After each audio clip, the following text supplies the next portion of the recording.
Okay, hi there. We are Group 40, aka the Work from Home East 2.0. What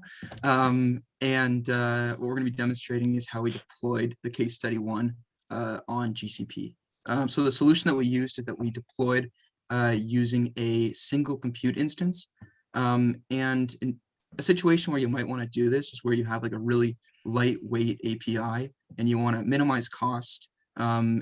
And especially if you're not expecting high traffic, it's a good solution that's easy to implement, and you can easily spin up a VM or an additional VM with very little effort. So that's why we passed up on the container option. We went for this.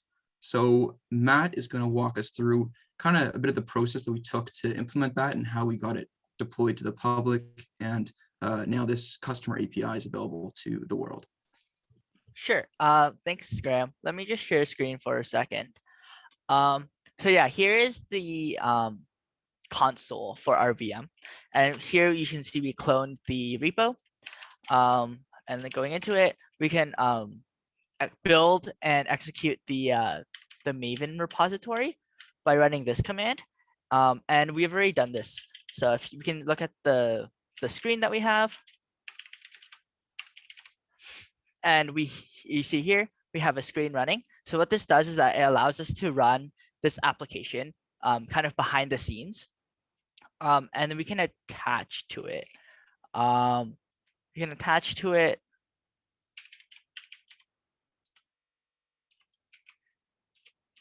like this. So here we have a screen running in the background, so we can keep running this app in the background while we close the terminal. So we can reattach to the screen.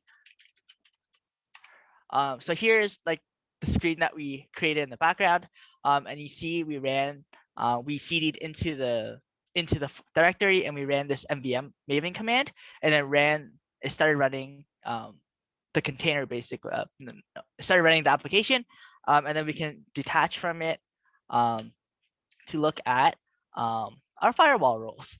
So the reason that we have this is that by default, all these VM instances block off access to all the ports unless you specifically allow them to be accessed from the public. And this is just like a safety measure. So here we only allowed the port 4567 to be available to the public. And then as you can see, if you go to this IP,